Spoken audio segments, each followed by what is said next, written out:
नमस्कार। यहाँ हम बात करते हैं आयुर्वेद योग की। किस प्रकार से अपने आहार विहार को ठीक संतुलित कर रोग मुक्त रहा जाए, सुखमय जीवन जिया जाए। मैं डॉक्टर मनमोहन लखेड़ा आज बात करूँगा पित्त की खांसी का।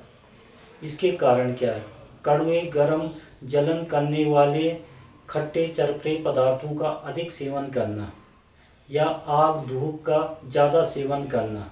इसके लक्षण क्या है? पित्त की खांसी को लोग गर्मी की खांसी भी कहते हैं। इसके मुख्य लक्षण निम्न है: छाती या गले में जलन होना, हल्का हल्का बुखार होना, मुख का सूखना, बहुत प्यास लगना, मुंह का स्वाद कड़ा होना, खांसते समय गर्मी लगना, कड़वा व पीला कफ निकलना, चक्कर आना, पित्त व खून की उल्टी या बलगम में आना, आवाज़ का बिगड़ जाना, नशा सा बना रहना। पित्त की खांसी में पथ्य। महर्षि चक्रधर के अनुसार अगर पित्त की खांसी वाले को कफ पतला हो तो मीठे पदार्थों के साथ, और अगर कफ कड़ा हो तो कड़वे पदार्थों के साथ निसौत से पेट साफ करवाना चाहिए।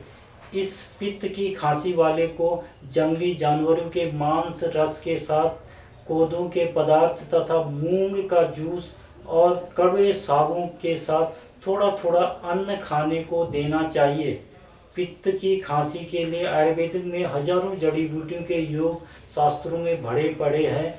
उनमें से आचार्य चक्रधर का एक योग खिरेटी, छोटी कटेरी, बड़ी कटेरी, बीज निकाले मुनक्का, दाख, इन सबको समान मात्रा में 250 ग्राम लीजिए। फिर एक पाव पानी में सारी दवाई को डालकर पका लीजिए। जब आधा पानी रह जाए मसलकर छानकर ठंडा होने दीजिए। इसमें 4 ग्राम मिश्री एवं 2 ग्राम शहद मिलाकर सुबह शाम दवाई को पीने से पित्त की खांसी ठीक हो जाती है।